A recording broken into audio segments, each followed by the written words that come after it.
Bonjour et re-bienvenue encore une fois dans l'univers mystérieux de ma saga Flammes Jumelles. Je le rappelle pour les personnes qui n'auraient pas vu mes vidéos précédentes, cette saga-là, je l'ai vraiment écrite sur la base de mon expérience. Donc, je suis dans une relation de flammes jumelles depuis plusieurs années, depuis 2011 pour moi que l'initiation a débuté et j'avais un besoin viscéral de transmettre ce que je découvrais au travers de cette relation parce que la relation de flammes jumelles, c'est une relation de couple avant tout, mais je tiens vraiment, je trouve ça plutôt important de préciser que c'est un parcours qui nous ramène à soi. Donc, pour moi, c'est un parcours qui est également individuel. C'est un parcours de connexion à soi, de connaissance de soi, de libération. Quand je parle de libération, je parle de libération de nos blessures d'âme profondes, de nos mémoires d'âme également, des traumatismes qu'on a pu vivre là au fil de nos incarnations.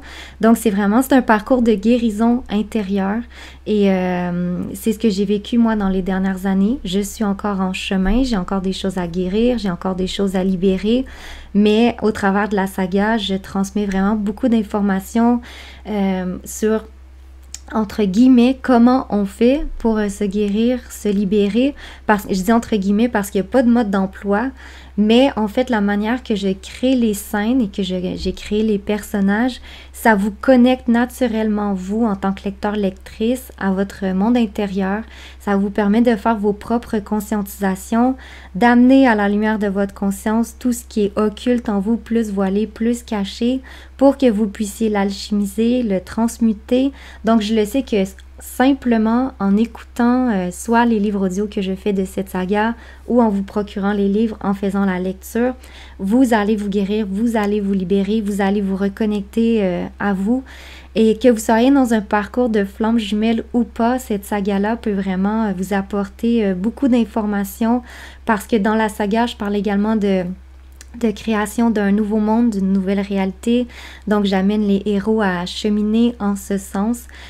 Donc, ça s'adresse vraiment à toutes les personnes qui sont dans un chemin de conscience, qui aspirent à créer quelque chose de plus lumineux sur Terre. Des gens aussi qui se posent des questions sur qui ils sont, le sens de la vie, c'est quoi ce monde dans lequel on évolue, qu'on peut appeler la matrice. C'est un monde qui, pour souvent les gens qui sont un peu plus connectés, c'est des gens qui... un monde, en fait, la matrice, qui fait pas de sens pour nous. Donc, c'est tous des sujets que j'aborde dans le saga. Et nécessairement, je le rappelle encore une fois, mon filon conducteur, c'est l'amour. C'est la saga Flammes Jumelles, c'est avant tout une histoire d'amour, une histoire de couple, une histoire d'âme, d'esprit, de connexion profonde, qui transcende le temps et l'espace, donc qui va vraiment bien au-delà de notre réalité terrestre. Donc c'est vraiment une aventure, une épopée qui vous amène très très loin dans vos profondeurs. Moi, mon but, c'est toujours d'amener vraiment le lecteur à l'intérieur de lui-même, parce que je le sais en fait que toutes les clés qu'on recherche souvent à l'extérieur se trouvent à l'intérieur de nous, au sein de nos propres cellules, de notre propre ADN, de notre propre connexion, que ça soit avec notre âme, avec notre esprit, avec notre source. Toutes les réponses sont là. Donc, mes écrits sont vraiment faits pour vous amener à vivre cette bascule de l'extérieur vers l'intérieur. Et je le sais en toute modestie que j'y arrive vraiment bien à travers cette saga-là parce que ça reste de l'ordre du vécu. Donc, ce que je transmets, c'est mes expériences personnelles, intimes. Je me dévoile en fait à travers Anna, mon héroïne principale. Je me dévoile dans toute ma vulnérabilité. Donc, je sais que les infos que j'arrive à transmettre, c'est des informations qui vont vibrer pour toutes les personnes qui sont sur le même chemin que moi, le chemin de la conscience. C'est des informations qui vont vibrer et à travers le récit, à travers les pages, à travers l'histoire, vous allez vivre des choses extraordinaires. Moi, quand j'écrivais cette saga-là, il y a tellement de belles choses qui se sont produites dans ma vie, des découvertes intérieures incroyables également. Et récemment, j'ai retravaillé la saga parce que j'avais des nouvelles compréhensions qui avaient émergé au fil de mon parcours, puis je voulais vraiment que les infos se retrouvent dans les romans. Donc, je l'ai retravaillé. Donc, tout ça pour dire que c'est une saga qui est vivante, Et même actuellement, je suis en train de travailler avec un éditeur pour l'amener aussi à un autre niveau. Donc, tout ça pour dire que je suis très, très heureuse de pouvoir en parler, de voir qu'il y a des gens qui me suivent là, au fil des vidéos. Pour moi, c'est un privilège de vous accompagner sur ce parcours. Ceci étant dit, on va se plonger là, dans le dernier chapitre aujourd'hui. Le chapitre 7, je vais le subdiviser en 2 vidéos. Donc, celle que vous êtes en train de regarder présentement, c'est la première. Et tout de suite après, sur ma chaîne YouTube, si vous y retournez, vous allez voir la dernière vidéo qui va présenter ce livre-là. Donc, c'est pour mon logiciel. Encore une fois, je l'avais dit dans la vidéo précédente, mais mon logiciel bug quand je fais un montage trop long. Donc, je vais vous la découper en 2. Et ça m'amène à dire que les 2 vidéos en fait que j'ai présentées la semaine dernière qui illustraient le chapitre 6 de ce livre-là, j'ai vu qu'il y avait des gens qui malheureusement n'avaient vu que la 2e vidéo que j'ai publiée sur ma chaîne YouTube. Donc j'en prends la responsabilité parce que j'ai publié les vidéos presque en même temps et j'avais pas pensé que ça pourrait porter à confusion. Mais oui, donc au final, les gens qui ont vu l'extrait 9, c'est quand même assez facile de le repérer sur ma chaîne. Sur la vignette YouTube, c'est marqué extrait 9. C'est marqué extrait 9 également dans le titre. Pour les gens qui auraient vu l'extrait 9 puis qui étaient un petit peu perdus, je vous suggérerais fortement de reculer, d'aller voir l'extrait 8. Donc, l'extrait 8, c'est le début du chapitre 6 où on découvre qui est Jeanne pour Anna. Donc, Jeanne, je vous rappelle, c'est la vieille dame chez qui Anna habite pour ses études en musique. Et je vous avais dit là dans mes vidéos précédentes que Jeanne allait jouer un grand rôle dans la vie d'Anna. Donc, c'était pas anodin.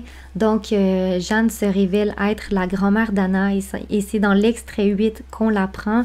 Donc, les gens qui ont commencé avec l'extrait 9 puis qui ne se sont pas rendus compte que j'avais publié une autre vidéo, ben c'est ça, je veux vraiment que vous alliez écouter, écouter l'extrait 8 parce qu'il y a des révélations super importantes qui tombent. Oui, on apprend que Jeanne, c'est la grand-mère d'Anna, mais il va expliquer également quelque chose de fondamental qui va impacter la suite du parcours d'Anna. Et je voulais aussi dire, là, pour les gens qui veulent se repérer encore plus facilement sur ma chaîne YouTube pour aller trouver là, rapidement l'extrait 8, j'ai l'onglet liste de lecture sur ma chaîne YouTube. C'est facile à trouver. Vous cliquez sur l'onglet livre audio Flamme jumelle et tous les extraits que j'ai lus du livre 1 se retrouvent là, ils sont dans l'ordre. Donc on a commencé avec le prologue, chapitre 1 et ainsi de suite. Donc vous allez pouvoir là, facilement vous repérer. Et les gens qui découvrent cette vidéo-là par hasard, qui ne savaient pas en fait que j'étais en train de faire la lecture de ma saga, allez justement sur l'onglet liste de lecture, livre audio Flamme jumelle, et vous allez pouvoir partir l'histoire du début et vous avez presque l'intégralité de la saga. Donc il y a des fois des petits passages que je conserve seulement pour les lecteurs-lectrices qui vont se procurer le livre, mais en grande partie, on retrouve là ce qu'on retrouve dans le livre. Donc, c'est vraiment agréable pour vous. Vous avez toutes les vidéos. Vous allez pouvoir là, les regarder à votre rythme. Ceci étant dit, ce que je voulais vous partager, je regarde le temps, je ne veux pas être très longue et c'est difficile pour moi de parler vite. Donc, je voulais juste vous remettre un peu en contexte pour que vous puissiez bien démarrer l'extrait qui va suivre. Donc, la fin du chapitre 6 se termine avec nos héros, Anna et Phoenix, qui sont dans la maison de Phoenix. On apprend également qu'ils vont maintenant partager le foyer de Phoenix, donc c'est rendu la maison d'Anna également. Il y a une scène dans la cuisine où ils sont en train de manger du filet mignon. Et là, Anna rappelle à Phoenix la fameuse promesse qu'il lui avait faite des mois auparavant sur son canapé. Donc, je le rappelle, Anna, elle n'a pas eu d'expérience sexuelle encore. Elle est toute jeune, elle a 18 ans. Et à l'âge de 12 ans, elle a vécu un viol, donc un profond traumatisme, qui a fait en sorte qu'elle se montre très méfiante envers les hommes. C'est pour ça aussi qu'elle n'a pas eu de relations sexuelles avant sa rencontre avec Phoenix. Quand elle rencontre Phoenix, elle lui fait confiance, elle est prête à avoir plus d'intimité avec lui, mais je rappelle que Phoenix, c'est lui qui porte les mémoires dans le couple. Les mémoires d'Anna vont s'éveiller plus tard. Donc, il porte les mémoires et il est au courant, en fait, qu'ils sont dans une relation de flamme jumelle, mais il peut pas lui dire parce qu'elle doit le découvrir à son propre rythme, Anna. Tout ça pour dire que Phoenix, étant donné qu'il sait qu'ils sont dans une relation flamme jumelle, il se doute fortement qu'il va y avoir une séparation. Donc, il veut retarder le plus possible les contacts plus intimes au niveau de la sexualité, pas faire de peine à Anna. Mais tout ça pour dire que dans le chapitre 6, étant donné qu'ils ont réussi leur première initiation, parce qu'ils vont en avoir bien d'autres dans la saga, mais ils ont réussi leur première initiation, donc ils se sont réunifiés, ils se sont retrouvés en tant que couple. Donc Anna lui rappelle la promesse que Phoenix lui avait fait, que quand ça va être le bon moment, quand le moment va être venu, il va être honoré, en fait, de la faire voyager là où elle n'est jamais allée. Donc, concrètement parlant, ce que ça veut dire, c'est qu'il va être honoré de lui faire l'amour et qu'elle vit cette première expérience avec lui. Donc, le passage se termine de cette manière-là. Phoenix entraîne Anna à l'étage dans sa chambre et il lui dit « pour l'éternité ». Donc, le passage s'éclot comme ça. Donc, le chapitre 7 s'ouvre sur l'expérience qu'ils viennent de vivre et à travers Anna, on va avoir droit à ses ressentis, à sa description de cette expérience qui a été complètement transformatrice, transcendantale pour elle. Donc, elle va nous donner les détails et j'ai voulu créer une belle scène où les héros justement vont être dans leur intimité et qui vont voyager jusqu'à la source. Encore une fois, pour moi, c'est des sujets délicats de parler d'intimité de façon ouverte comme ça sur YouTube, mais je voulais transmettre mon expérience, moi, à travers la sexualité. J'ai fait justement une vidéo YouTube sur ma chaîne récemment pour en parler. À travers la sexualité, je me suis guérie, je me suis libérée de nombreuses blessures, de nombreux blocages. Donc, je trouve ça important d'en parler et nécessairement dans une relation de flamme jumelle, l'intimité, il y en a. Dans les relations de couple, ça fait partie de notre expérience. Donc, je trouvais ça important de créer des passages où il y a de l'intimité entre les partenaires et où ils nous expliquent en fait la profondeur de cette expérience-là. Parce qu'à travers la sexualité, je le rappelle, je le répète plutôt, c'est incroyable ce qu'on peut vivre en tant que connexion intérieure, connexion avec notre partenaire, connexion avec la source. Donc, j'espère vraiment que ce passage-là va vous plaire. Je l'écris avec beaucoup de sensibilité. Sinon, je vous rappelle les personnages que sont Aluka et Gadrel qui sont issus du passé de Phoenix. Donc, dans le chapitre 6, il y a les grosses révélations par rapport à Phoenix qui tombent. On apprend que quand leur âme originelle, à Anna et Phoenix, s'est scindée, quand ils ont quitté la source, ils ont été explorer chacun des univers différents. Donc, Anna, elle a été du côté des sphères célestes, des sphères angéliques. Et Phoenix, lui, a été du côté de l'ombre parce qu'il n'a pas pu supporter la douleur causée de la scission de son âme et du départ de la source. Donc, ça laisse vraiment des traumas qu'on porte tous en tant qu'être humain. Je tiens à le dire, on a tous une flamme jumelle, on a tous vécu ce départ de la source, cette scission de notre âme originelle. Donc, on est tous porteurs dans nos cellules de ces mémoires.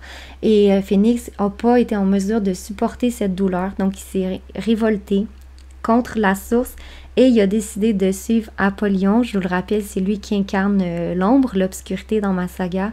Donc, il a décidé de suivre Apollyon dans sa quête de pouvoir, de domination. Apollyon a sa résidence qui s'appelle la Cité Interdite, qui vous allez découvrir dans le tome 3 où elle se situe exactement là, par rapport à la Terre. Je vais garder quand même certaines surprises.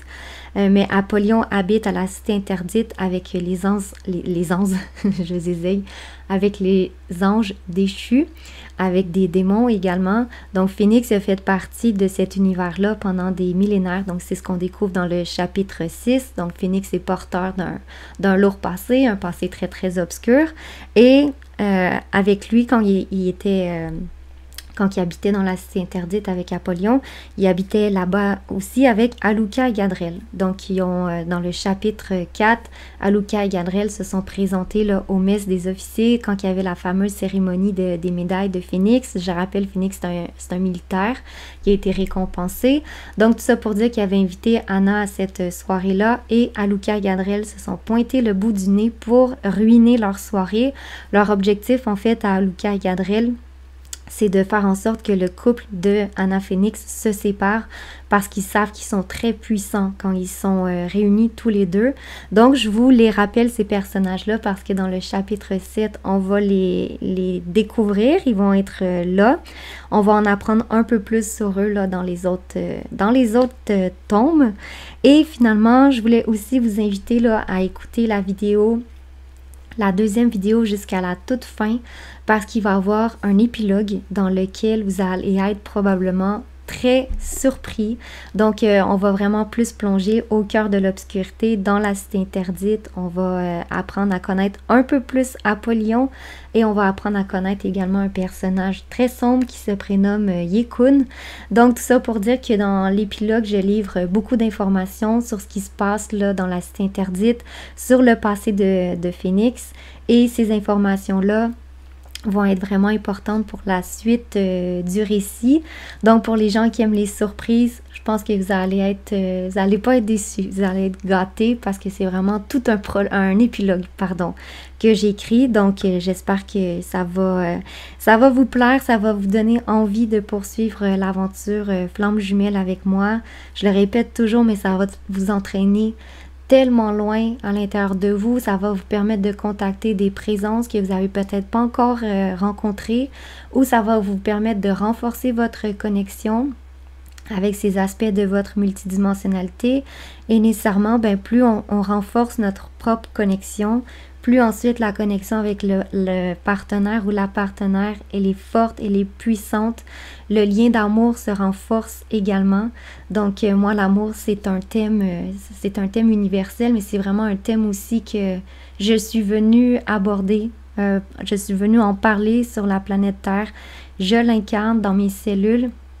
Oui, je suis encore dans l'intégration du grand principe universel qui est l'amour, mais la vibration de l'amour, pour moi, c'est vraiment important de la transmettre et dans cette saga-là, je crois pouvoir affirmer que j'y suis parvenue. Donc, tout ça pour dire que j'ai vraiment envie que vous me suiviez jusqu'au bout dans cette aventure fantastique. Donc, sur ce, je vous le rappelle, on commence cette vidéo, la vidéo qui va suivre, mais ensuite, il va en avoir une autre de disponible sur ma chaîne YouTube qui va vous amener vers la fin du premier livre. Ceci étant dit, comme toujours, je vous souhaite la plus belle des écoutes.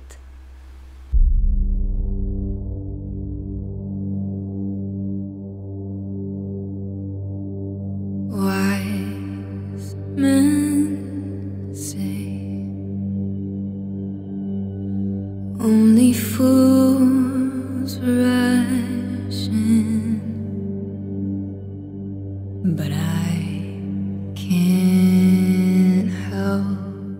quand la terre et le ciel se rencontrent, Yang et Yin s'accordent, s'ajustent et grandissent ensemble. Esprit et corps retrouvent leur juste place dans un rapport complice. Alors le cœur s'ouvre et nous offre la voix de l'âme. Joël Garnier. Le lendemain matin, dès l'instant où j'entr'ouvre mes paupières, je ressens une métamorphose profonde en moi. Je suis désormais semblable à un joyau précieux, sublimé par la nuit passée dans les bras de Phénix. Cette expérience transcendante a été bien plus qu'une simple rencontre physique. Elle a été une révélation, une exploration des profondeurs de mon être, une danse sacrée avec l'essence même de qui je suis. C'est comme si j'avais traversé un long tunnel obscur pour émerger dans une clarté éblouissante. Chaque fibre de mon être vibre à l'unisson avec l'univers. Chaque sens est amplifié, chaque perception est teintée d'une beauté ineffable. Les sons résonnent avec une mélodie envoûtante, les textures caressent ma peau avec une douceur exquise, les odeurs remplissent mes sens d'une intensité enivrante, et les couleurs s'illuminent de nuances éclatantes. Le monde semble avoir retrouvé toute sa splendeur, comme si une fenêtre s'était ouverte sur un univers infini de lumière et de félicité, inondant chaque objet et chaque recoin de cette pièce d'une aura magique et enchanteresse. En contemplant ce spectacle d'une beauté presque surnaturelle, je m'arrête un instant pour admirer l'homme allongé à mes côtés. Un tourbillon de sensations déferle en moi, comme si nos corps s'étaient fondus en une seule entité. Ce que nous avons partagé hier transcende toute expérience humaine connue. C'était une communion de nos âmes, un voyage à travers les mystères de l'univers, une fusion où le temps et l'espace semblaient n'être que des illusions fugaces devant l'éternité de notre connexion. Auprès de Phénix, j'ai découvert que l'amour véritable libère au sein de la femme une énergie d'une puissance phénoménale, une énergie qui jaillit du plus profond de sa féminité. Une fois libérée, elle remonte le long de sa colonne vertébrale, se propageant à travers elle tel un éclair, créant une sensation de chaleur intense qui purifie ses différents chakras. Une fois ce processus achevé, chaque cellule de son être vibre à une fréquence plus élevée, renforçant ainsi sa connexion avec elle-même et son lien avec son partenaire d'une manière à la fois puissante et harmonieuse. L'union des polarités masculines et féminines est véritablement l'expérience la plus extraordinaire que j'ai jamais vécue. Elle ouvre aux deux amants une voie pour transcender leur nature humaine et se fondre dans une réalité infiniment plus vaste, où toute notion de séparation s'évanouit. Ce qui demeure alors, c'est le sentiment profond d'être en parfaite symbiose avec l'univers tout entier, uni dans une symphonie céleste d'amour et d'unité, où chaque pulsation du cœur résonne comme une harmonie dans l'orchestre infini de l'existence. Au réveil de Phénix, ses bras m'enlacent tendrement, ses lèvres effleurant ma nuque avec une douceur enivrante. Une chaleur électrisante se répand dans mes veines, ne faisant que renforcer mon désir ardent, celui de fusionner avec lui, d'explorer son mystérieux univers encore et encore. Attiré irrésistiblement par la force de son énergie masculine, je me tourne vers lui pour plonger dans son regard chocolat. La connexion entre nous est si puissante que je peux presque toucher le fil invisible qui nous lie, le ressentir entre mes doigts comme une promesse éternelle. Avant même d'ouvrir les portes de mon sanctuaire intérieur à Phénix, je perçois déjà comme une prémonition de cette expérience sur un autre plan, comme si une part de mon être était constamment immergée dans cet état d'union et de symbiose. Cette sensation accentue l'impatience, la rendant presque insoutenable. Incapable de résister à cette douce torture, je m'allonge contre lui. Nos corps s'épousent avec une harmonie parfaite, comme si nous avions été créés l'un pour l'autre. « Anna, garde tes yeux ouverts cette fois-ci, » chuchote-t-il. « Le moment est venu de rentrer à la maison. » Mon cœur s'emballe alors qu'il scelle ses lèvres contre les miennes, son regard plongeant au plus profond de mon être. Soudain, je ressens une secousse, comme si mon être tout entier était aspiré dans un vortex temporel. Autour de moi, un long couloir s'étire à perte de vue, vibrant de nuances de lumière éthérée. Des éclairs d'énergie crépitent le long des parois, illuminant des symboles anciens et mystiques gravés dans l'éther. Chaque instant semble me rapprocher de l'infini, tandis que des fragments de souvenirs oubliés affluent à ma conscience, des échos d'événements passés et de vies antérieures. Dans ce tumulte de sensations insaisissables, une brève panique me submerge et je m'accroche à lui, mes mains crispées sur ses épaules. « Laisse-toi aller, souffle-t-il. Je suis là, tout ira bien. »« D'accord, je te fais confiance. » Dans le tourbillon du vortex temporel, je sens sa présence rassurante tout autour de moi, même s'il est également là, à mes côtés, dans la dimension physique. Son énergie m'envahit de l'intérieur, m'enveloppant de sa chaleur brûlante, telle une flamme sacrée qui consume les frontières entre nos êtres. Ses yeux, profonds et captivants, semblent sonder les abysses les plus secrets de mon âme, m'entraînant toujours plus loin à travers les méandres du temps et de l'espace. Je m'aventure alors avec lui dans les recoins les plus reculés de l'univers, guidé par la force de notre connexion. Soudain, ma conscience semble atteindre le cœur même de l'univers. Devant moi s'étend un océan sans fin de particules d'amour, une masse énergétique colossale rayonnant comme un soleil de cristal. C'est à ce moment précis que la certitude m'envahit. Je suis rentrée chez moi, à l'origine même de toute création. Je suis remontée à la source, là où chaque histoire trouve son commencement. Notre mère cosmique, enveloppée d'une puissance infinie, incarne la quintessence de la beauté parfaite, de l'amour inconditionnel, de la conscience éternelle et de l'harmonie absolue. Une déferlante de sensations inonde mon être alors que le voile de l'illusion se dissipe. Je réalise que je fais partie intégrante de cette source, que son essence a toujours vibré en moi et que jamais je n'ai été séparée d'elle. À l'aube de ce jour, alors que Phénix et moi nous abandonnons à l'étreinte de notre union, une révélation éclate en moi. Les mystères les plus intimes de la création résident au cœur même de la femme, attendant simplement d'être dévoilés. De même, je prends conscience que le périple vers la source n'est rien d'autre qu'une illumination sur notre existence éternelle, en ce lieu où nous avons toujours demeuré. C'est un éveil à notre véritable essence, une odyssée sans distance vers une destinée immuable.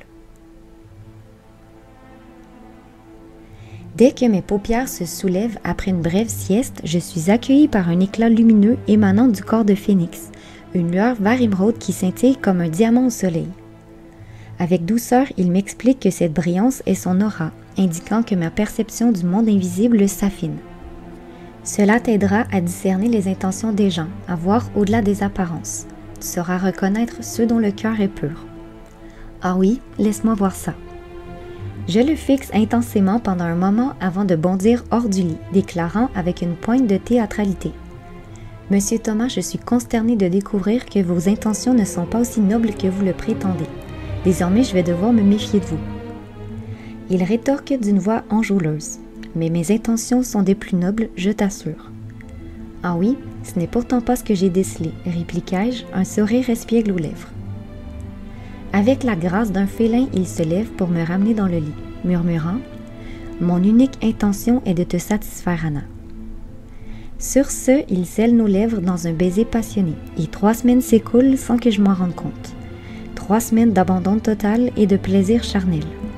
Cependant, comme le veut l'adage, toute bonne chose a une fin, et la réalité vient me rappeler à elle lorsque mon cellulaire se met à sonner.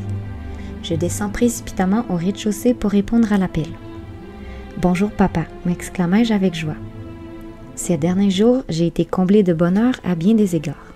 « Anna, tu m'as tellement manqué. Comment vas-tu? »« Je vais merveilleusement bien. »« Je le sens à ta voix. Tu sembles rayonner. »« Je me sens en effet radieuse. » Je suis heureux de l'apprendre. Soudain, l'atmosphère s'alourdit et je perçois le tumulte émotionnel qu'il traverse. Je devine que ma grand-mère lui a parlé. D'une voix empreinte de remords, il me confirme qu'il l'a eu au téléphone. « Si tu savais combien je regrette de t'avoir menti, Anna. »« Ne te tourmente pas, papa, je comprends. » Un soupir profond échappe à ses lèvres. « Oui, mais je réalise que j'aurais dû te dire la vérité bien plus tôt. » Papa, depuis quelque temps, ma perception des choses a changé, je m'empresse de le rassurer. Je sais que tout ce que tu as fait, c'était par amour pour moi. Mais je veux que tu saches que je n'irai pas à l'encontre de mon destin.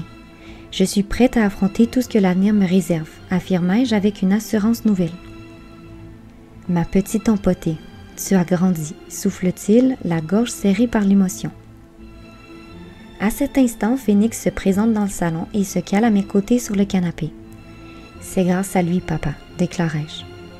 Oui, mais c'est également le fruit de ton propre travail intérieur, ajoute-t-il. C'est vrai.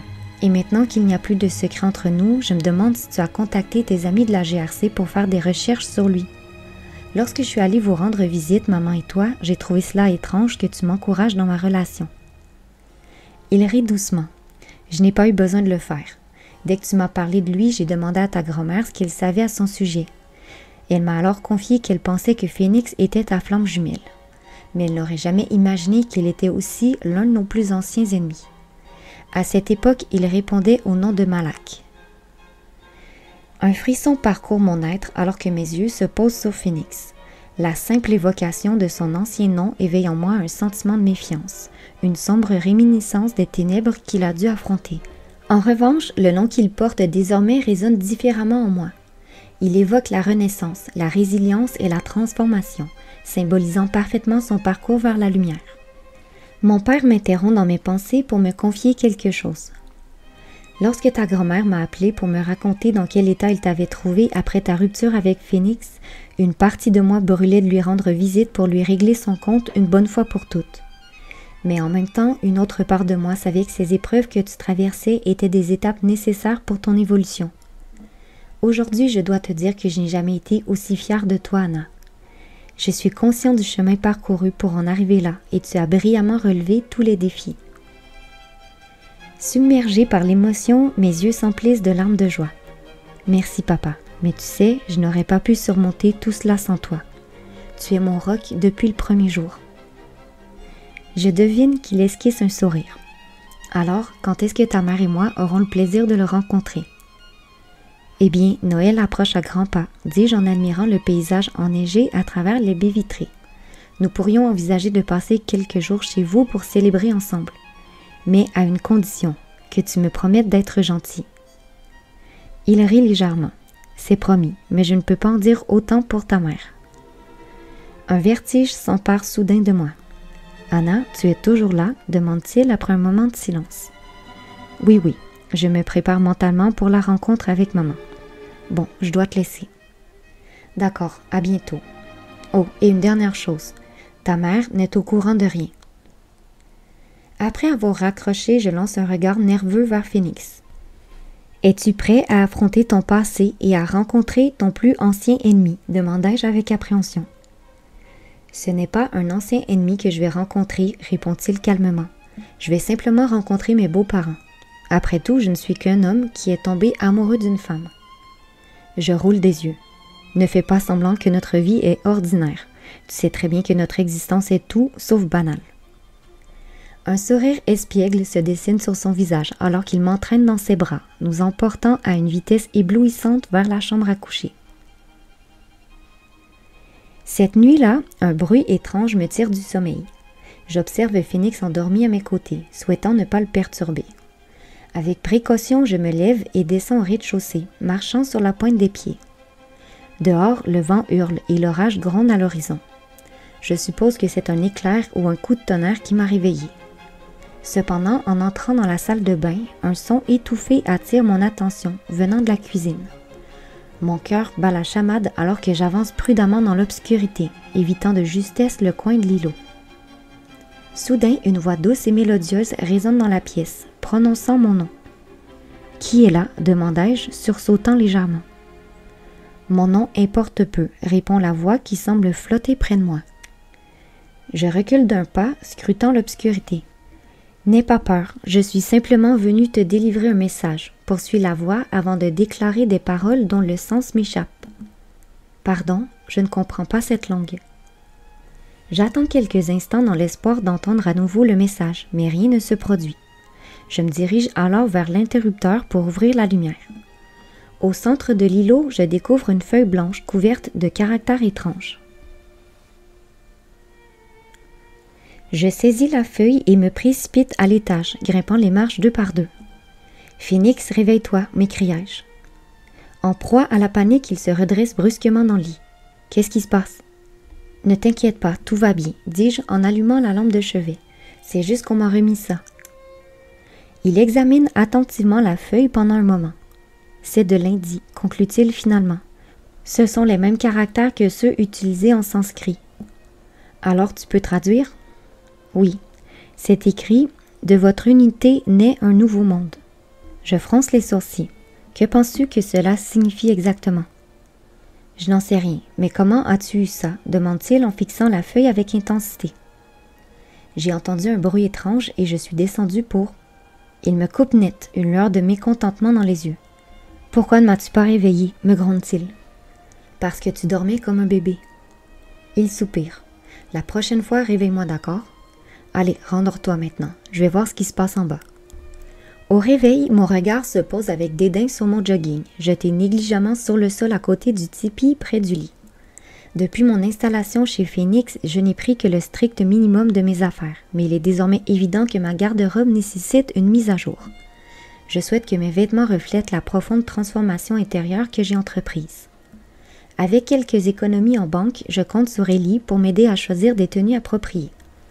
En me glissant dans la robe de chambre de Phoenix, je me dirige silencieusement vers l'escalier. Toutefois, dès que j'effleure la première marche, sa voix résonne. « Où vas-tu comme ça? » Je voulais te faire une surprise, mais visiblement, c'est raté. Quel genre de surprise? Un cappuccino au lit. Il se redresse en se frottant les yeux. C'est une belle attention, mais il y a autre chose que je préférerais, murmure-t-il avec un sourire charmeur. Sentant une légère nausée, je choisis d'ignorer sa remarque. Nous devons passer chez ma grand-mère aujourd'hui pour récupérer quelques affaires. Et ça t'ennuierait de me déposer au centre commercial avec Ellie? Je ne supporte plus de voir ses vêtements sur moi. Bah, tu n'as qu'à prendre un de mes t-shirts, lance-t-il nonchalamment.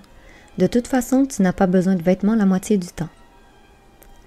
À peine sa phrase terminée, je me retrouve comme par magie à ses côtés dans le lit. Même après qu'il m'ait dévoilé la raison de ses capacités singulières, je reste toujours aussi étonnée de le voir se déplacer avec une telle rapidité. Ses mains caressant mes cuisses réveillent en moi un désir ardent, mais je résiste à la tentation de céder à ses avances. « Non, monsieur, pas ce matin, » rétorquai-je. « La lune de miel ne peut pas durer éternellement. » Son expression trahit sa déception, mais son sourire charmeur persiste. « Pourquoi pas ?» insiste-t-il. Pour être franche, mon corps réclame du repos. Passer autant de temps au lit commence à me donner le tournis. Je comprends, j'ai aussi l'impression d'être en apesanteur. Mais dis-moi, de combien de jours de repos as-tu besoin? Je ne sais pas, peut-être 1 ou 2, je réponds, luttant contre l'attraction magnétique qu'il exerce sur moi. La cohabitation avec Phoenix m'a enseigné une chose.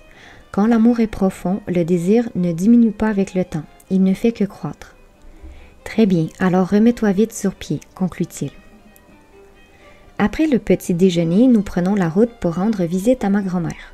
Avant de partir, je l'ai appelée pour la prévenir et j'ai immédiatement remarqué son ton préoccupé. Cette impression se confirme dès qu'elle nous ouvre la porte de sa demeure. Son visage est tendu, ses pensées semblent ailleurs.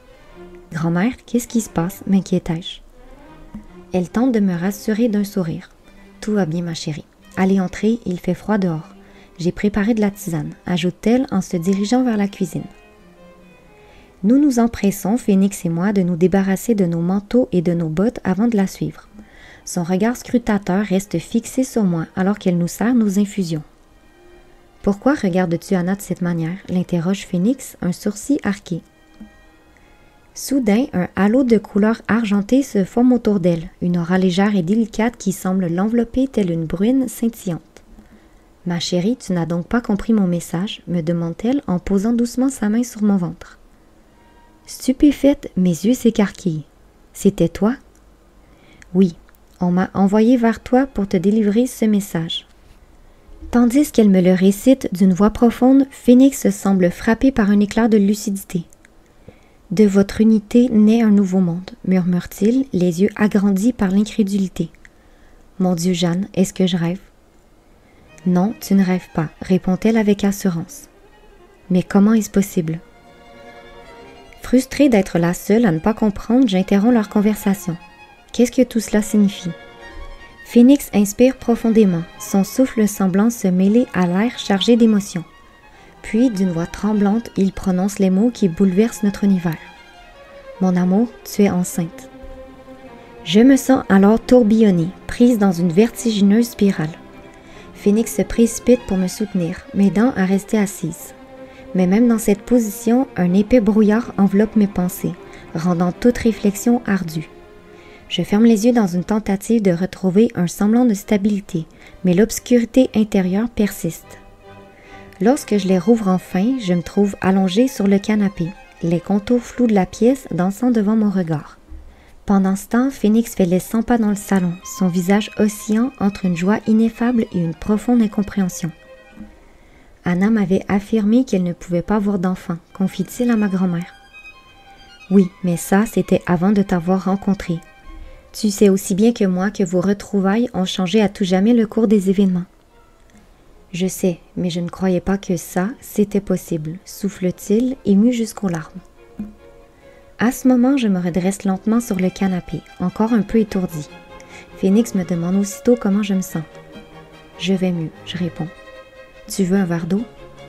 Non, ça va. L'interruption abrupte de ma grand-mère laisse présager que ce qu'elle a à nous dire est urgent.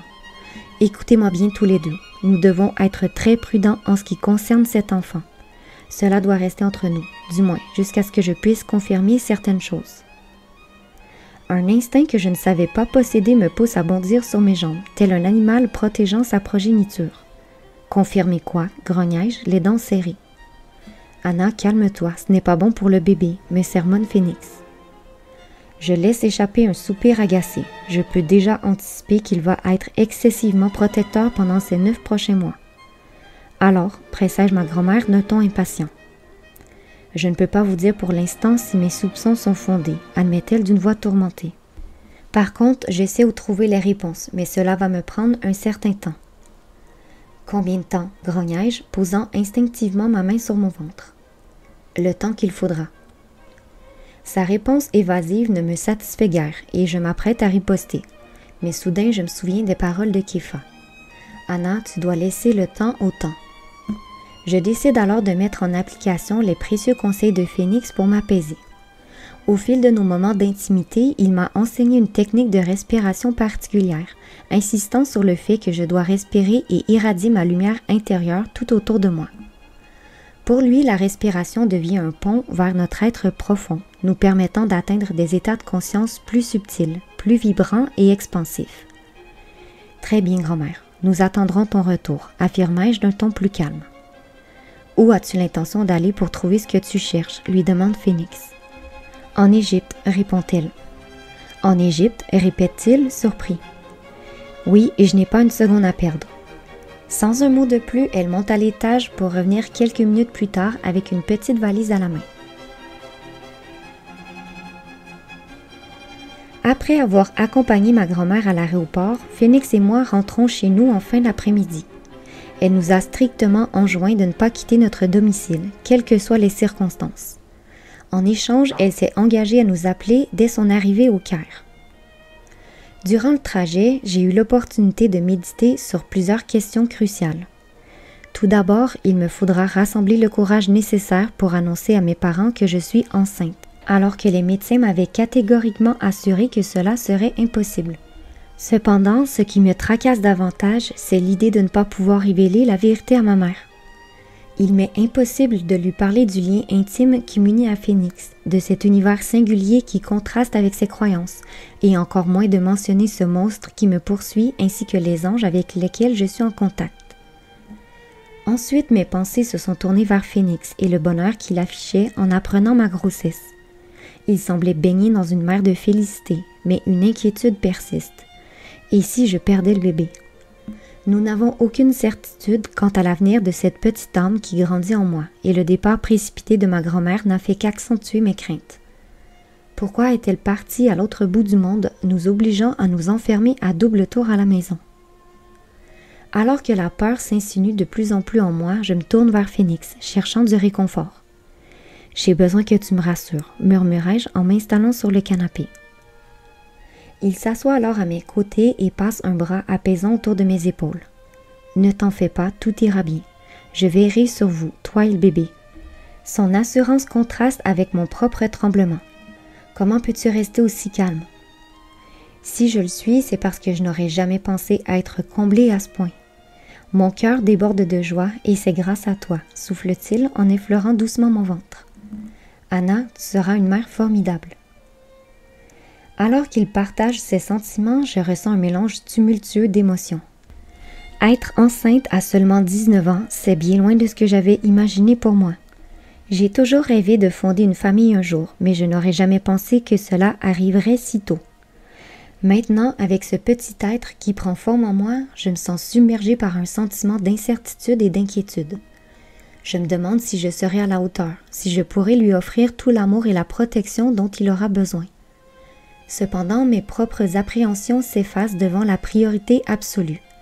Assurer le bien-être de ce bébé qui sera bientôt entre nos bras. Phoenix, je suis tellement inquiète, je lui confie au bord des larmes. C'est un miracle que je sois tombée enceinte, mais qu'adviendra-t-il si je ne suis pas en mesure de mener cette grossesse à terme? Cette pensée me tourmente à un tel point que j'ai l'impression d'être poignardée en plein cœur. Mon parcours initiatique m'a appris que je peux supporter la douleur quand elle ne concerne que moi. Mais quand cela implique les personnes que j'aime, c'est une toute autre histoire. Anna, ce n'est pas un hasard si tu es enceinte. Ce bébé devait venir au monde et c'est ce qui arrivera, affirme-t-il avec conviction. Malgré son ton assuré, un doute persiste en moi. Comme toujours, il perçoit mon état émotionnel et partage avec moi une vision qu'il a récemment eue. Je vous ai vus tous les deux. Vous viviez dans un monde complètement différent de celui-ci. Cette révélation ravive en moi la conversation que j'ai eue avec ma grand-mère concernant l'appel de la source pour libérer l'humanité des forces de l'ombre. Elle avait affirmé « Si le plan fonctionne, la Terre se transformera et tu connaîtras enfin ce nouveau monde auquel tu aspires. » Pourquoi ne m'en as-tu pas parlé? Demandai-je à Phénix. Parce que les visions ne sont que des possibilités. L'avenir n'est jamais fixé d'avance. Tout peut changer à chaque instant. Je sais, ma grand-mère m'a aussi expliqué cela. Mais tu aurais quand même dû m'en parler. Cela dit, qu'as-tu vu d'autre? Eh bien, c'était très étrange et cela me laisse un peu confus. Se levant pour ajouter quelques bûches dans le foyer, son expression s'assombrit légèrement. Puisque je ne suis pas affectée par le voile de l'oubli, je sais que je suis revenue sur Terre pour toi, Anna. Mais je crois que ma mission s'arrête là, déclare-t-il, hésitant. Quoi? Mais qu'est-ce que cela suppose? Je m'emporte, ma voix résonnant sous le plafond cathédral. Ne te fâche pas, je t'ai dit que ce n'est pas bon pour le bébé, me sermonne-t-il. Sa remarque ne fait qu'attiser ma colère. Si tu ne veux pas que je m'énerve, alors ne me donne pas de raison de le faire. Je ne sais pas si c'est à cause des hormones ou simplement parce que je déteste les sous-entendus. Une chose est sûre, je suis furieuse. Bon sang, marmonne-t-il dans sa barbe, il va falloir que je prenne des gants à l'avenir. Ce que je voulais dire, c'est que je ne crois pas que je resterai avec vous bien longtemps. Un raz-de-marée d'émotions me submerge, un tourbillon de tristesse, d'affliction et de profond désespoir, noyant mes pensées sous des larmes incontrôlables. Je me blottis contre lui, cherchant un réconfort dans la chaleur familière de ses bras. « La vie ne va pas me faire ça, sanglotai-je, le visage enfoui dans son cou. Je t'en prie, dis-moi que la vie ne va pas t'enlever à moi. » Sa réponse est empreinte de douleur. « Je ne peux pas te le garantir, Anna, dit-il d'une voix navrée. Dans ma vision, vous étiez tous les deux et je n'étais pas là. Avec le recul, cela semble logique. Après tout, mon rôle était de t'aider à te souvenir de qui tu es. Maintenant que tu le sais, je ne vois pas pourquoi. » Une nouvelle vague de colère déferle en moi et je l'interromps abruptement. « Je me moque de la logique. Ta mission n'est pas terminée et nous sommes deux à présent pour te le rappeler. » La panique dans ses yeux me laisse entrevoir qu'il n'avait pas prévu une telle réaction de ma part. Je le fixe intensément. « À quoi t'attendais-tu? Penses-tu que cela ne me toucherait ni de près ni de loin? Et réalises-tu seulement ce que tu viens de me dire? » Soudain, je suis prise de vertige. Visiblement, la grossesse et la colère ne font pas bon ménage. « Anna, tu dois te reposer, » déclare-t-il en me soulevant dans ses bras. La sensation de vertige s'intensifie alors que je m'accroche fermement à son cou. Une fois dans la chambre, il me dépose délicatement dans le lit. Avant de sombrer dans le sommeil, je lui adresse d'un ton autoritaire. « Promets-moi de ne plus jamais me dire de telles choses. »« Je te le promets. Maintenant, repose-toi. » 4 jours s'écoulent sans que nous ayons de nouvelles de ma grand-mère et ma grossesse se confirme. Entre les épisodes de nausées et les moments de somnolence, je me sens épuisée. Phénix commence à s'inquiéter et insiste pour m'amener chez le médecin. Bien que j'ai perdu 2 kilos, je le rassure en lui expliquant que c'est normal en début de grossesse. Ma mère m'a dit que le premier trimestre était le plus difficile. Et puis, n'oublie pas la promesse que nous avons faite à ma grand-mère. Juste à ce moment-là, son cellulaire sonne et je lui demande de le mettre en haut-parleur. Je ne m'attendais pas à ce que ça prenne 4 jours pour se rendre en Égypte depuis le Canada, grogne-t-il en guise de bonjour. De mon côté, ce n'est pas de la colère que je ressens, mais de l'inquiétude. Durant les 72 dernières heures, j'ai navigué dans une mer d'incertitude, imaginant les pires scénarios, y compris celui où son avion aurait sombré quelque part dans l'océan Atlantique. Prise de panique, je demande précipitamment. « Grand-mère, est-ce que tout va bien? » « Oui, tout va bien, ne t'en fais pas, » répond-elle d'un ton peu convaincant. « Alors tu as trouvé ce que tu cherchais ?» l'interroge Phénix, l'air soucieux. « Oui, » acquiesce-t-elle gravement, et malheureusement mes soupçons se sont confirmés. J'aurais préféré m'être trompée. Un silence pesant s'installe et Phénix finit par perdre patience. Ses traits tirés témoignent de la fatigue causée par les émotions des derniers jours. « Jeanne, vas-tu nous dire ce qui se passe à la fin? » Un souffle lourd de peine s'échappe de sa bouche, révélant l'ampleur de sa préoccupation. « Je regrette de devoir vous l'annoncer, mais votre bébé court un grave danger. » Saisie d'un violent haut-le-cœur, je me précipite jusqu'à la salle de bain pour soulager mon estomac. Une fois apaisée, je retrouve Phoenix dans le salon. Son regard fixe la forêt enneigée à travers les grandes baies vitrées. « Qu'est-ce que ma grand-mère t'a dit d'autre » marmonnai-je, redoutant sa réponse. « Pas grand-chose » avoue-t-il d'une voix rongée par l'inquiétude. Elle m'a simplement rappelé de ne pas sortir de la maison et elle m'a dit qu'elle sera là dans quelques jours. Mais j'ai promis à mes parents qu'on irait passer Noël. Je m'interromps brusquement, réalisant l'absurdité de mes propos. Je suis ridicule, je marmonne, les yeux baignés de larmes. Cette grossesse me fait perdre la raison. Je te parle des festivités de Noël alors que notre bébé est... Je laisse de nouveau ma phrase en suspens, submergée par l'émotion qui m'étreint. Tu n'es pas ridicule, Anna, tu es simplement épuisée. En fait, nous le sommes tous les deux, mais d'ici quelques jours, tout ira mieux. Ta grand-mère sera là et nous pourrons enfin connaître le fin mot de cette histoire et prendre les mesures nécessaires. Allez, viens, je vais te préparer un bain chaud pour te détendre. Cette nuit-là, nous restons blottis l'un contre l'autre, nos esprits agités nous tenant éveillés. Au lever du jour, je succombe enfin à un sommeil trouble et à mon réveil, je constate que Phoenix n'est plus dans le lit. Cependant, depuis le haut de l'escalier, je remarque un sapin d'un vert éclatant dressé dans le salon. Je me glisse rapidement dans l'un de ses t-shirts et descends au rez-de-chaussée. Phoenix la plège en scrutant la pièce des yeux. Quelques instants plus tard, il émerge de la salle de bain, un large sourire illuminant son visage. J'ai pensé que ça te ferait plaisir. Je suis allée le chercher dans la forêt ce matin alors que tu dormais. Fraîchement cueilli, rien que pour toi. Alors que je lui saute dans les bras pour l'embrasser avec fougue, son corps se raidit brusquement, ses yeux se fixant vers le petit sentier qui conduit à la Jeep. « Qu'est-ce qui se passe » m'inquiétai-je. « Chut, j'entends une voiture. Monte immédiatement dans la chambre. » Une angoisse glaciale serre mon ventre, tandis que je m'élance vers l'escalier, pendant qu'il se rue dehors. Du haut de la mezzanine, je l'observe franchir la lisière de la forêt avant de disparaître.